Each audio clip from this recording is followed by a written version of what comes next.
Segugus Ciburayut ya. Perkenalkan, saya pendatang baru di Gugus Ciburayut ya. Nama saya Dwi Rekosari. Budaya positif ya. Di budaya positif sebenarnya konsep inti dari budaya positif di sini ada perubahan paradigma belajar, disiplin positif, nilai-nilai kebajikan, ada kebutuhan dasar manusia, motivasi hukuman dan penghargaan, ada keyakinan kelas, posisi kontrol guru, dan segitiga restitusi. Kita sharing, ibu bapak, ini ada pertanyaan, setuju atau tidak menurut bapak ibu? Pertama, hukuman bisa mendisiplinkan anak, setuju atau tidak? Setuju. Setuju, ya. Ada yang enggak mungkin ya. Yang kedua, pemberian hukuman dengan hal positif seperti membaca atau membersihkan halaman sekolah bisa mendisiplinkan anak, setuju apa enggak? Tidak setuju. Tidak setuju, ada yang setuju. Ya, oke. Ada lagi, memberikan penghargaan dapat meningkatkan motivasi belajar anak. Setuju kalau dikasih. Setuju. Kalau dikasih. Setuju ya, jadi biasanya kalau dikasih sesuatu anak jadi semangat ya, kayak seperti itu ya. Nah, untuk menjawab ini, mari kita belajar bersama-sama. Nah, ini pembelajaran dengan paradigma baru. Pembelajaran dengan paradigma baru yaitu pembelajaran yang dirancang berdasarkan prinsip pembelajaran berdiferensiasi sehingga para peserta didik belajar sesuai kebutuhan berdasarkan tahap perkembangan sesuai teori psikologi modern untuk mewujudkan profil pelajar Pancasila. Nah, ini mungkin Bapak Ibu pernah mendengar istilah student center. Nah ya, pembelajaran yang berpusat pada anak, dan ada lagi pembelajaran yang berpusat pada guru. Ya, kalau berpusat pada guru biasanya yang lebih berkuasa guru, misalkan metodenya lebih ceramah seperti itu ya.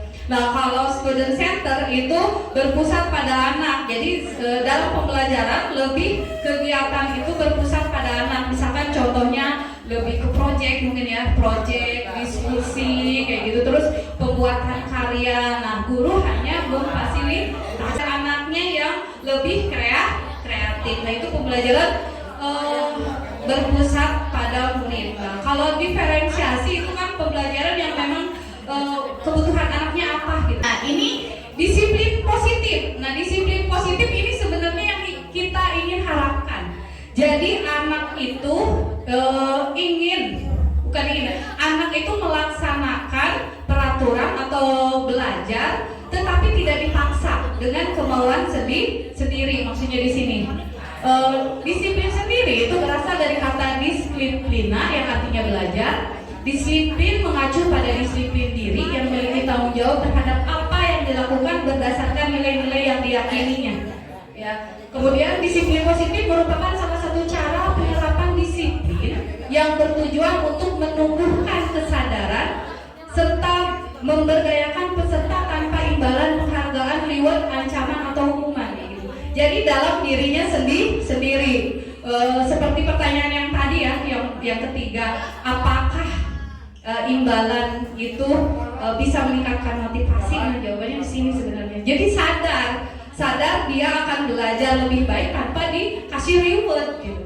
Ya, soalnya kalau misalkan nggak sadar dari dirinya, dia akan seperti itu. Jadi teman-temannya yang lain tidak mau maju.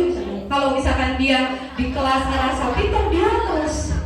Nah, kesempatan teman yang lain tidak seperti itu. Nah, ini saya mungkin ya, termasuk saya juga ini mulai menerapkan disiplin positif karena misalkan baru. Nah, kita bersama-sama dengan Bapak Ibu di sekolahnya masing-masing menerapkan disiplin positif. Lanjut.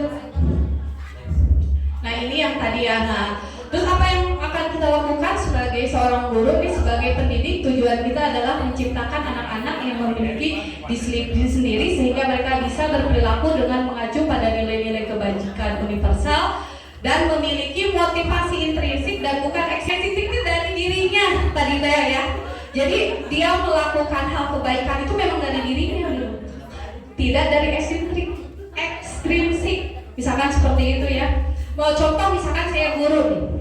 Kalau dalam diri saya punya motivasi intrinsik, saya mungkin karena misalkan belajar tuh mulainya jam 7:30, saya akan berangkat misalkan jam 7 atau lebih baik. Bukan karena kepala sekolah, itu dari dalam diri sendiri.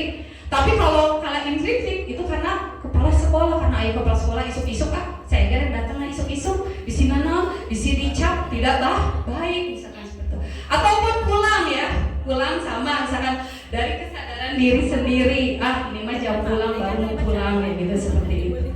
Sama halnya dengan siswa pun ya. Jadi siswa itu belajar dengan sungguh-sungguh emang dalam dirinya membutuhkan ilmu gitu. Bukan kita ayo tuh belajar kayak gitu. Kan maaf ya, kayak di kelas saya ada beberapa anak itu kalau ditanya, "Ayo dong, nak belajar." "Tunggu, capek, lusuh," kayak gitu. Jadi belum muncul gitu. Sebenarnya itu juga PR saya ya. PR saya di sekolah ibu bapak juga mungkin ada yang seperti itu. Nilai kebajikan ini juga nilai-nilai yang diterapkan ya, jadi budaya positif tadi. Nilai yang disepakati bersama lepas dari suku bangsa, agama, bahasa maupun latar belakang. Lanjut Pak.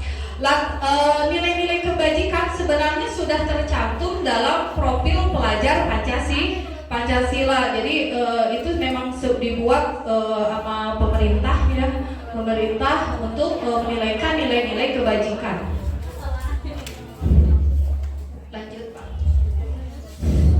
Nah, ini contoh-contoh nilai-nilai kebajikan dari beberapa instansi ya. Nah, kalau dari pendidikan itu ada profil pelajar Pancasila, beriman dan bertakwa dan pada Tuhan Yang Maha Esa, berhalal mulia, berkebinekaan global, gotong royong, mandiri, kreatif dan menalar kritis.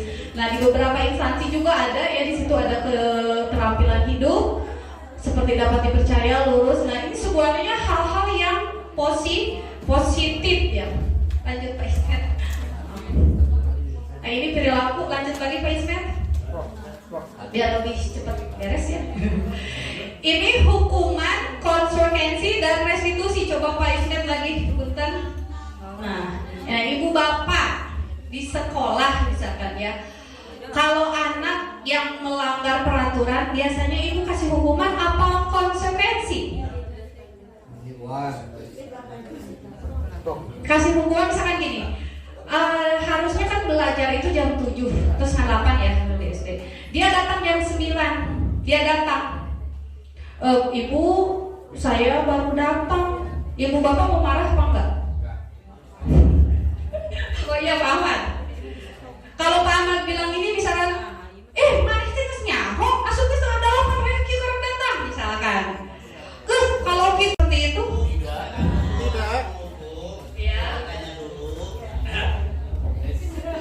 jangan langsung menghukum ya Bu ya, kan kita bukan hakim ya. Jadi kita harus tanya dulu kepada anak alasan dia itu terlambat bagaimana. Ketika dia misalnya terlambat tidak disengaja, kita maklumilah ya. Nanti kasih ke anak, tolong apabila ketinggalan catatan atau apa silakan dengan temannya bertanya. Itu yang pertama. Yang kedua, belum beres Pak, benar. Yang kedua, apabila dia disengaja jelas seperti itu, silakan cukup dengan mengucapkan saya tidak akan mengulangi lagi ya 10 kali atau apa gitu aja Bu ya. Kalau menurut saya jangan langsung dihukum Bu, kasihan anak orang ya. Terima kasih. Ya ideal, ya betul. Biasanya kumaha ibu bapak ya. Terus terang aja Pak Ahmad terus terang. Seperti itu. Konsekuensi. Jangan pernah menghukum anak kalau kita belum menjelaskan peraturan. Ya, itu konsekuensi. Jadi perlu diketahui ya. Ya, bagus.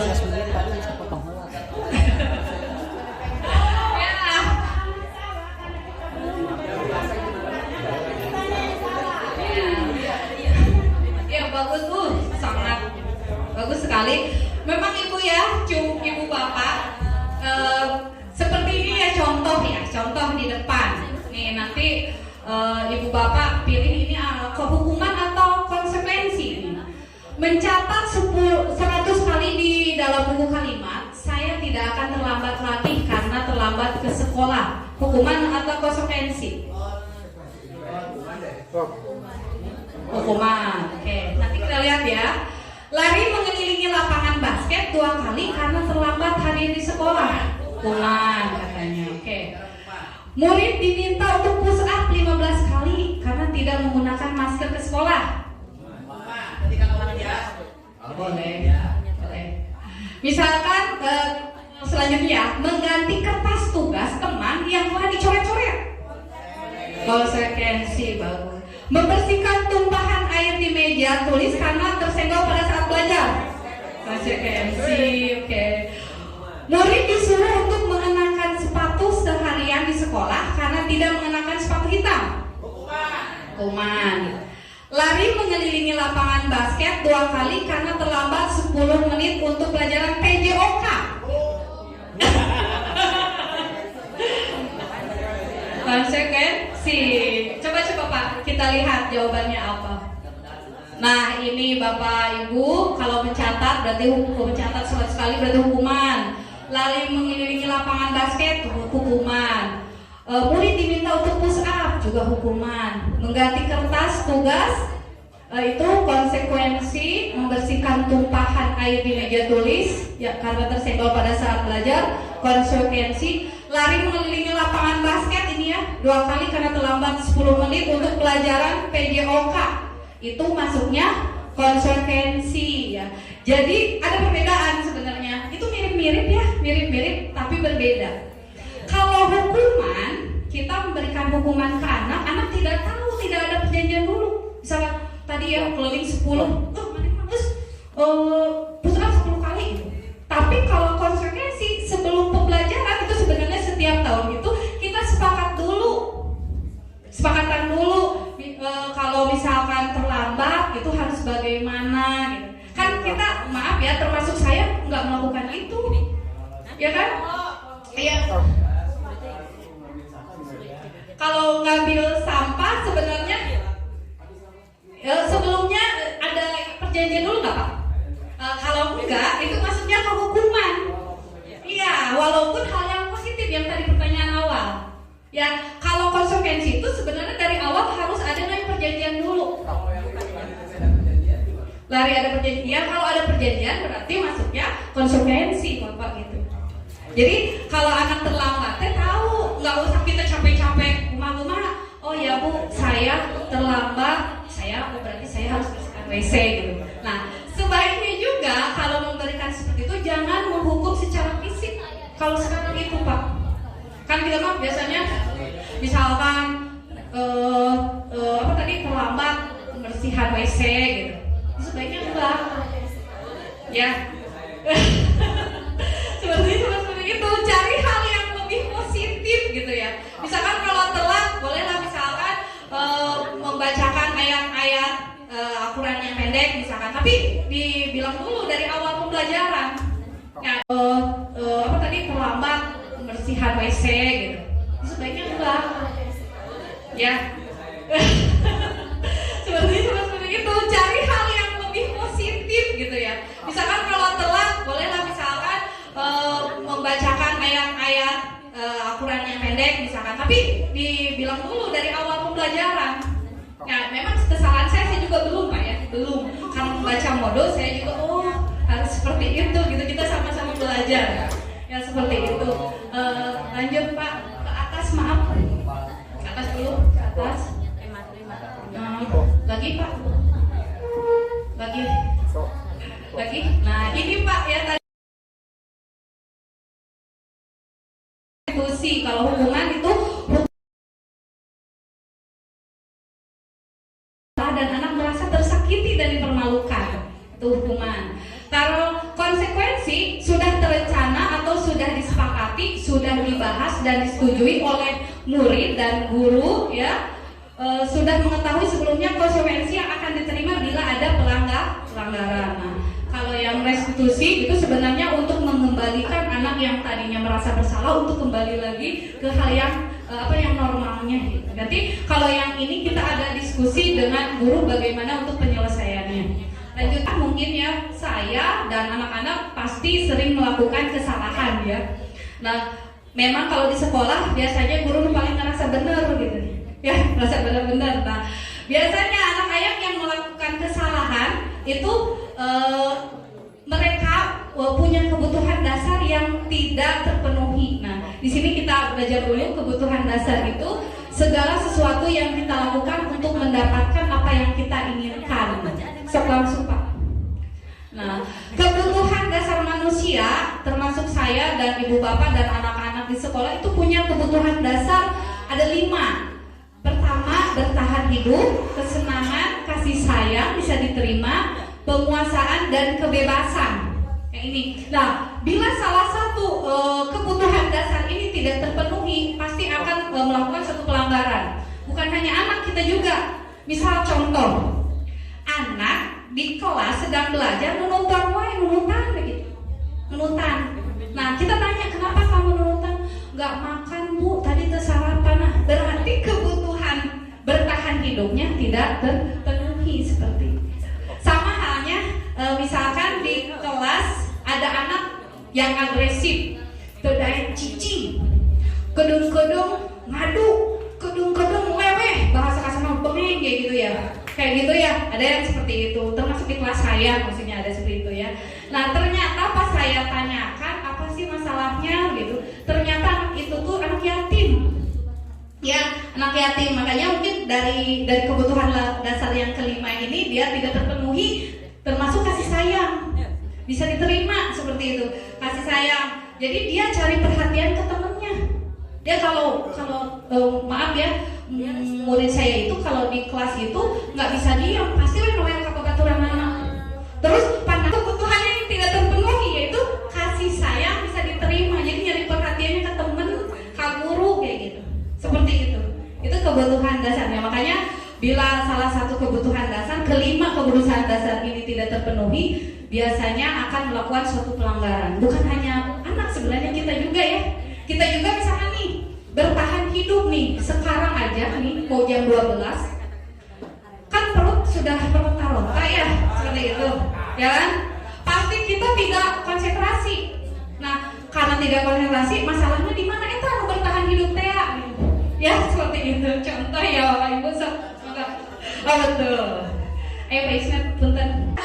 Sebagai guru kita juga punya 5 posisi kontrol dalam suatu kelas atau pembelajaran. Nah, pertama ada kontrol kita itu sebagai hukum. Yang tadi teh yang hukum teh ya. Kalau kesalahan dihukum.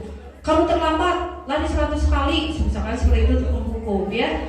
Yang kedua, membuat merasa bersalah. Nah, kadang kita juga kalau sudah kesel ke anak, misalkan bahasa kasarnya ngelayar duae, tidak mendengarkan biasanya kita suka bilang ini, saya kecewa, ibu kecewa sama kamu, kan kamu itu udah dibilangin, masa seperti itu.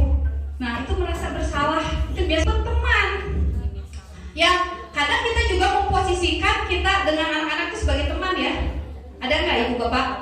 Ya, nah teman, jadi agak dekat gitu sama anak. Cuman itu masalahnya kalau sama teman itu anak selalu nanti bersikap semena-mena. Ya, karena menganggap teman, misalkan kita jajarkan itu, Bu, traktir tuh Bu, gitu kan, suka gitu nggak? Kita mantau. Misalkan contoh di kelas ada anak berantem sampai bajunya sobek, pas sobek-sobek mungkin saking agresifnya ya. Nah, kayak agresif bisa kita langsung, ini kenapa bajunya sobek-sobek seperti itu? Itu pun disobekin sama itu, misalkan kita tanya, kamu menyobekkan baju teman kamu ya, terus kamu harus bagaimana? Saya perbaiki Bu, saya perbaiki, itu mantau aja ya.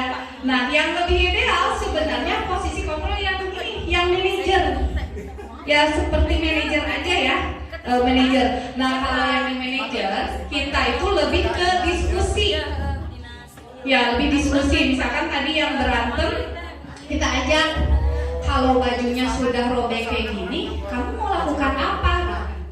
Kata anaknya, oh saya akan jahit Bu. Kamu jahit di sini? Enggak Bu, saya jahit di rumah. Ya, oke, kalau Bu jahit di rumah, jahit di rumah. Tapi kalau sudah jahit di rumah, besoknya kita tanyakan lagi, jangan udah dipantau udah gitu ya. Nah, ditanyakan lagi, gimana bajunya sudah dijahit? Sudah Bu. Kamu sudah kasihkan ke teman kamu yang bajunya dirobek? Sudah Bu, misalkan seperti itu. Kamu sudah minta maaf? Sudah. Sampai seperti itu kalau manajer, lebih ke runtut gitu. Seperti itu. Itu posisi kontrol guru ya. Lanjut Pak Ismet. Nah, ini Ibu Bapak sering membuat atau keyakinan kelas atau peraturan kelas kalau di itu posisi kontrol guru ya. Lanjut Pak Ismail. Nah ini ibu bapak sering membuat atau keyakinan kelas atau peraturan kelas kalau di kelas. Sering bikin keyakinan kelas atau peraturan kelas. Peraturan. Keyakinan atau keperaturan. Peraturan biasanya lebih memaksa ya. Lanjut Bapak. Nah, ini biasanya harus keyakinan. Nah ini yang harus dirubah ya. Yang tadinya kita kan harus peraturan kelas, tidak boleh keluar jam segini misalnya. Itu kan lebih ke peraturan. Nah sekarang kita rubah jadi keyakinan kelas. Nah kalau keyakinan kelas itu keyakinan kelas membuat murid memahami tujuan dari sebuah peraturan sehingga mereka dapat melaksanakan tujuan itu dengan sukarela dan tanggung jawab karena seseorang akan lebih bergerak dan bersemangat untuk menjalankan keyakinannya daripada hanya sekedar mengikuti serangkaian peraturan tertulis tanpa makna.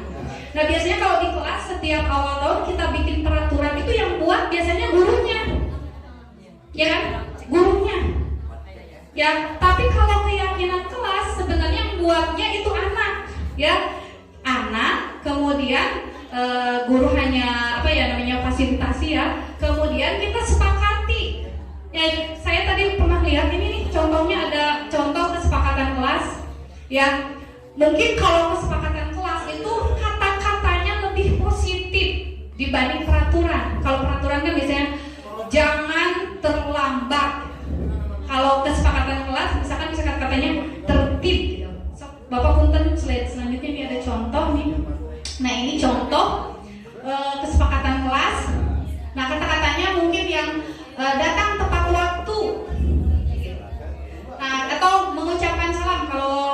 Kalau di peraturan bisa dikatakan gini, sebelum belajar berdoa terlebih dahulu kayak gitu ya. Nah kalau di sini bisa mengucapkan salam, menjaga kebersihan, berdoa dan sebelum dan sesudah kegiatan. Jadi kata-katanya itu tidak terlalu maksa ya, tapi hadir dari kesadaran diri. Nah, idealnya juga kesepakatan atau peraturan kelas, bukan peraturan kelas, tapi kesepakatan itu dibuatnya di awal tahun pembelajaran, misalkan langsung pas masuk itu. Kita bikin dulu kesepakatan kelas atau biasanya kalau bahasa dulu namanya kontrak belajar ya, kontrak belajar. Nah, ini mah kesepakatan kelas. Nah kita kasih ke anak-anak misalkan kertas, silahkan kamu pengennya belajar atau belajarnya tuh yang enaknya pengen gimana sob, tulis sama anak-anak. Nanti kita sepakati kan banyak ya anak-anak mah biasanya. Belajar kamu yang enak gimana? Bu, mau enak mah belajar dah Bu. Tuh, saya udah melakukan penelitian pribadi gitu ya, nanya ke anak-anak, pembelajaran yang menyenangkan itu yang seperti apa sih Mak? Itu Bu, pelajaran untuk belajar, pokoknya jam kosong itu menyenangkan gitu. Biasanya seperti itu ya. Nah, boleh kalau anak yang seperti itu boleh kita tampung dulu ya. Tapi kita kesepakatan lagi ke anak-anak, mau nggak? Misalkan kalau setiap hari belajarnya kosong. Pasti kan anak-anak bilangnya nggak mau Bu. Nah terus harus bagaimana? Berarti harus belajar kayak gitu. Tanyakan lagi misalkan ada anak tidak perlu piket Bu, misalkan ada seperti itu. Kita tanyakan lagi ke anak, mau nggak kelasnya kotor? Nggak Bu. Berarti harus bagaimana? Ada piket. Nah itu tiap tahun itu awal kita bikin kesepakatan kelas yang kita inginkan seperti itu ya. Nah ini keyakinannya, lanjut aja Pak. Nah ini segitiga restitusi. Ini yang tadi dalam penyelesaian masalah itu ada restitusi. Bagaimana kita mengembalikan mengembalikan secara psikologis anak untuk ke hal yang awalnya. Misalkan dia melakukan kesalahan, nah kita tanya di ini ada nama validasi kebutuhannya. Misalkan kamu kemarin tidak sekolah kenapa? Kata anak itu, Bu, kamar 5 yang muludan. Jadi orang teh sekolah. Misalkan gitu ya. Terus menerapkan keyakinan, tanya lagi sama kita. Kamu lebih penting Ibu, muludan atau belajar coba Ibu Bapak? Enggak, posisi yang tadi kasus tadi. Belajar. Enggak muludan.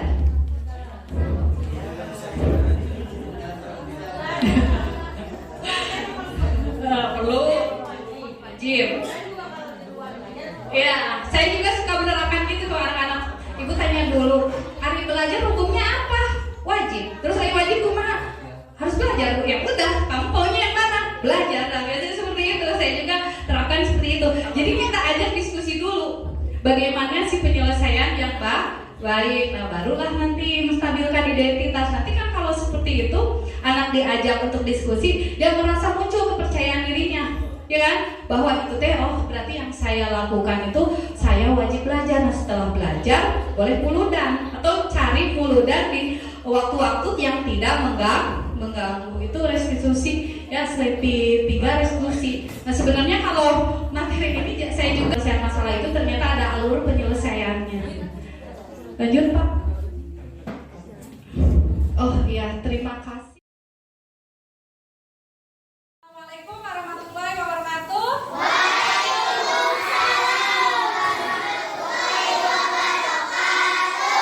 Apa kabar anak-anak hari ini?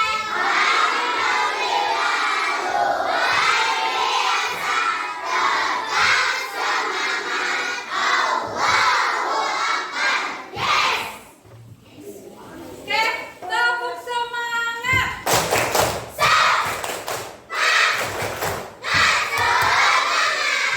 Oke, hari ini kita akan bikin kesepakatan kelas atau keyakinan kelas ya. Nanti ini berlaku untuk 1 tahun, tapi kalau misalkan 1 tahun ada perubahan, kita berlakunya sampai setengah semester ya. Kalian tahu nggak apa itu keyakinan kelas? Hah? Keyakinan kelas atau sering disebut kesepakatan. Kesepakatan kelas. Nah, ada bedanya sama peraturan.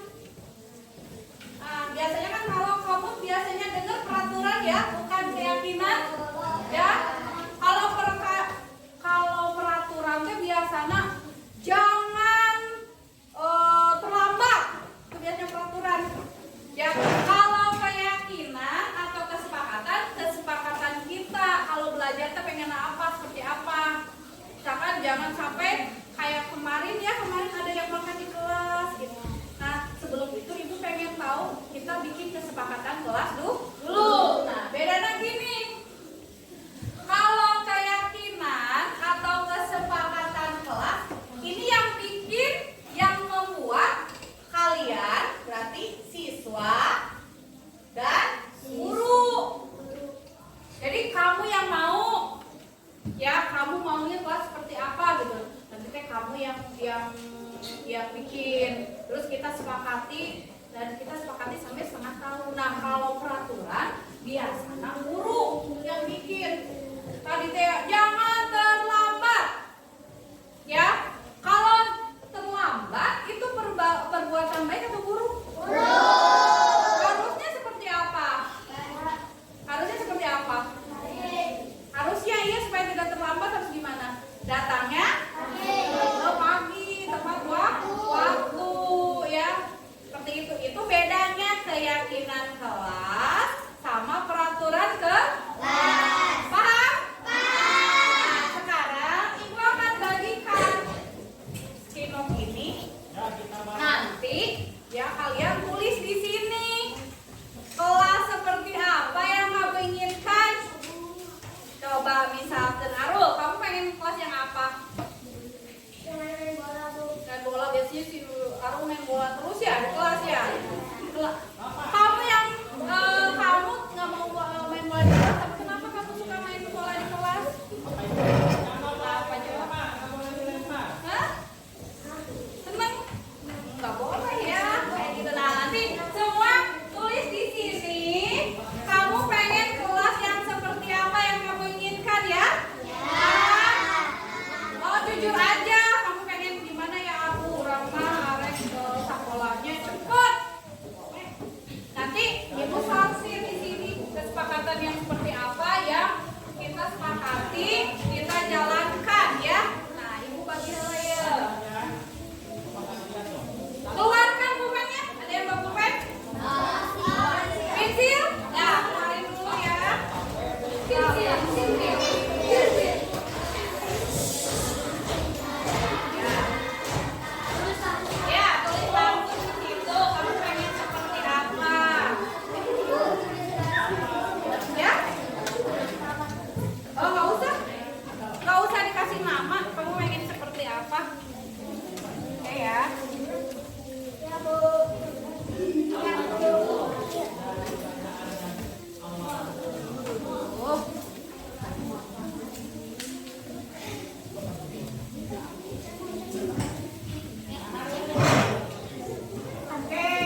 Oke, ini keinginan atau sekolah kelas yang kamu inginkan ya. Kelas yang inginkan. Nah, Ibu baca satu-satu dulu. Ini aku ingin kelas nyaman. Katanya ya, kelas ya. Pertama kelas ya nyaman.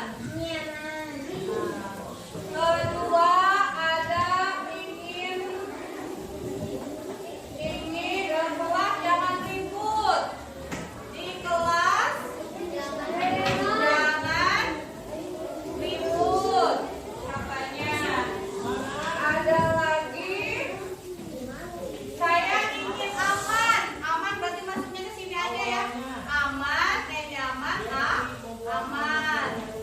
Ketiga kelas jangan ribut sudah, jangan main bola. Jangan main bola katanya. Ada lagi kelas bersih. Kelas bersih. Nomor 5-nya kelas bersih, jangan berisik katanya. Jangan berisik berarti maksudnya ke sini ya. Nyaman, aman. Kemudian ke sekolah pagi. Berarti ke sekolah pagi. Ya, ada lagi. 6.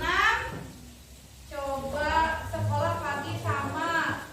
Aku ingin kelas rapi. Rapi masuk ke sini berarti nyaman, rapi. Terus jangan makan di kelas. Jangan makan di kelas. Oke. Terus berisik, minum. Berarti makan minum ya. Jangan makan minum. Minum boleh nggak sih di kelas? Boleh. Oh, nanti disepakatinya ya. Berarti ini dulu, jangan makan di kelas. Yang itu udah benar. Terus kelas bersih, ingin kelas rapi. Jangan minum harus sama. Ingin main bola, makan di kelas, jangan berisik. Nah, hampir mirip ya, hampir sama-sama. Nah, oke, berarti Ibu dapatkan 6 kategori yang berbeda, yang kelas yang ingin kamu. Ada ya. Oh, mabur jangan. Gak ada yang mabur. Oh, yang cowok ini suka kabur. Kalau tidak tiket harus bagaimana?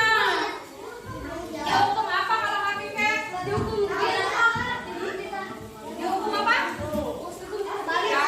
Jangan manis dong. Nah, nggak boleh. Kalau duduk naik ke atas kursi. Boleh. Oh, pokoknya kesepakatannya kalau tidak tiket harus bagaimana? Ya, putra tangkap piket. Kalau tidak piket harus gimana? Gimana? Jongkok. Sapu. Ya, harus piket. Kalau tidak piket harus gimana? Harus didenda? Kalau didenda mah nanti kalau didenda 2.000 mau piket lah bayarnya 2.000. Nanti kayak gitu. Ya. Seruput capek banget. Ya pokoknya ini pertama kesepakatan kita di kelas itu harus tanggung jawab. Ya, di kelas harus bertanggung jawab. Bertanggung jawabnya bukan hanya piket ya, tapi juga belajar. Belajar itu juga harus tanggung jawab. Ya, jadi belajar kalau belajar tanggung jawabnya berarti mengerjakan tugas. Siapa di kelas yang nggak pernah ngerjain tugas?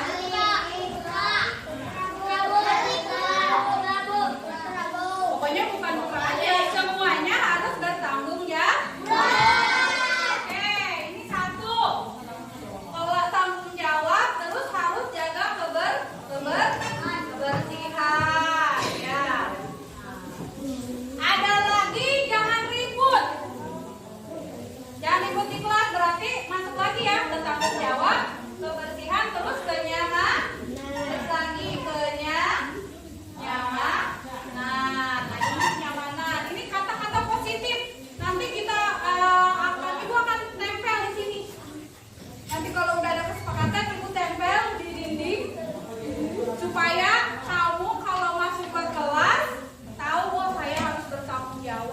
Oh, saya harus jaga kebersihan. Itu contohnya ya. Jadi kalau kita belum sudah sepakat, baru kita akan tempel. Kemudian kelas bersih berarti tadi kenyamanan, masuk lagi ke sekolah pagi. Berarti apa? Ya, tertib ya. Yang tadi tertib tepat waktu, terus di kelas kayak tadi yang bangun berdoa itu harus hikmat. Jangan kalau lagi berdoa teh ngobrol, jangan ngobrol. Yang tertib, hayati, jangan ngobrol, jangan teriak. Kan kalau berdoa teh kita mintanya sama siapa? Allah. Masa sama Allah mintanya teriak-teriak?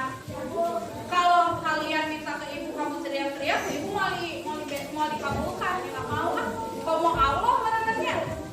Nah, tapi Allah mah maha bijaksana. Makanya kalau berdoa itu harus dengan cara yang baik. Nah, itu ya. Tertib. Makan di kelas berarti tadi sudah bersihan, kenyamanan, dan tertib. Nah, ini ibu dapat kata-kata ini. Nanti ibu tambahkan ya kalau misalkan masih kurang. Sama kamu juga, ibu nanti tambahkan lagi kata-katanya ya. Harus tanggung jawab. Yang pertama, yang kedua jaga kebersihan, kenyamanan, kemudian ada tertib. Nah, ini kesepakatan kita ya, kesepakatan kelas. Ini kesepakatan dan keyakinan kelas. Kira-kira paham? Ini berlaku setengah semester dulu. Coba.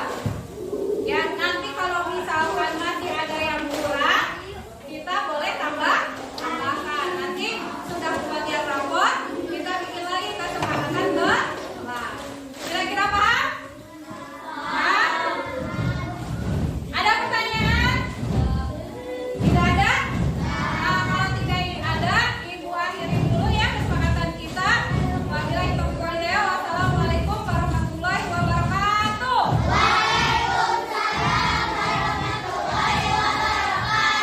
Tepuk semangat.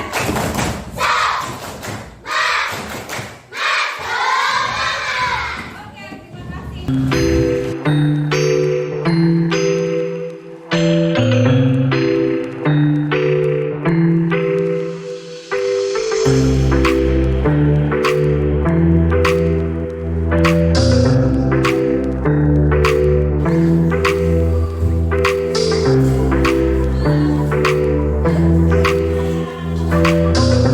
Warahmatullahi wabarakatuh. Alhamdulillah hadirnya Bu Dwi sebagai CGP Angkatan 9 luar biasa. Kami sekolah sangat antusias dalam diseminasi testimoni saya, insya Allah yang diberikan Bu Dwi tentang budaya positif sangat bagus pemaparannya, dan isi dari pemaparannya juga sangat sesuai dengan kodrat zaman yang ada. Terus guru-guru juga sangat paham apa yang telah dipaparkan oleh Bu Dwi, sehingga bekal kedepannya dalam restitusi nanti menghadapi anak, restitusi terhadap anak, penanganannya sesuai dengan ilmu-ilmu yang dipaparkan oleh Bu Dwi. Terima kasih, keren Bu Dwi. Assalamualaikum warahmatullahi wabarakatuh. Menerapkan keyakinan kelas dengan piket kelas, saya jadi bertanggung jawab.